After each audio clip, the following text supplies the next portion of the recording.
So what we know about patients when it comes to talk about sex is that they can feel really uncomfortable for a number of reasons. Now, we've spoken about the fear of judgment, but also we touched upon rapport building as well, because of course, if you're talking about something that's really important to you and so private like sex, then it's important that you've got a rapport with that person, isn't it?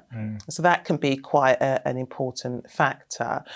Another reason why patients might feel uncomfortable talking to nurses is that they think that nurses are not really interested in talking about relationships and sex. You know, in their mind, the nurse is there to talk about their stoma. And so they don't always remember to bring this into a conversation. If they do, they're not sure if the nurses want to know about it.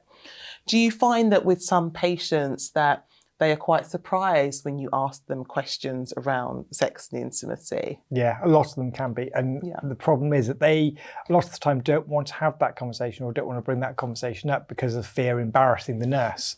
And actually, so they portray their fear or embarrassment onto the nurse as a kind of almost as a way of covering up and thinking, well, the nurse doesn't want to talk about it, so I don't need to.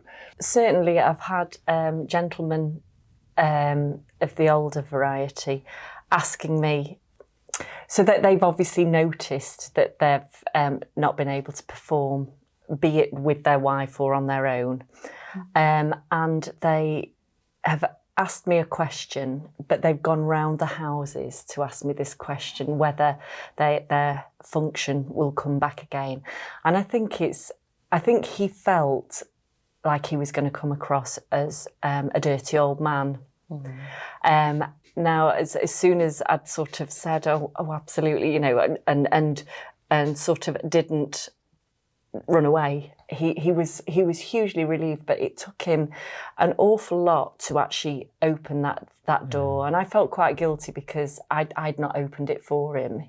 He brought it up himself.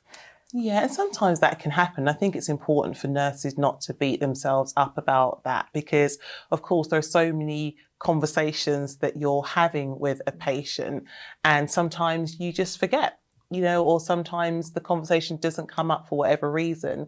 But I think if the patient is bringing that topic up, then it's important that it's met with safety.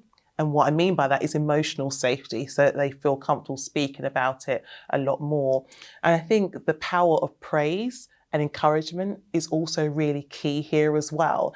Because, for example, when your patient decides to talk about things like this, if you could say to them, you know, thank you for bringing this up with me, or I'm really glad that you felt able to speak about this.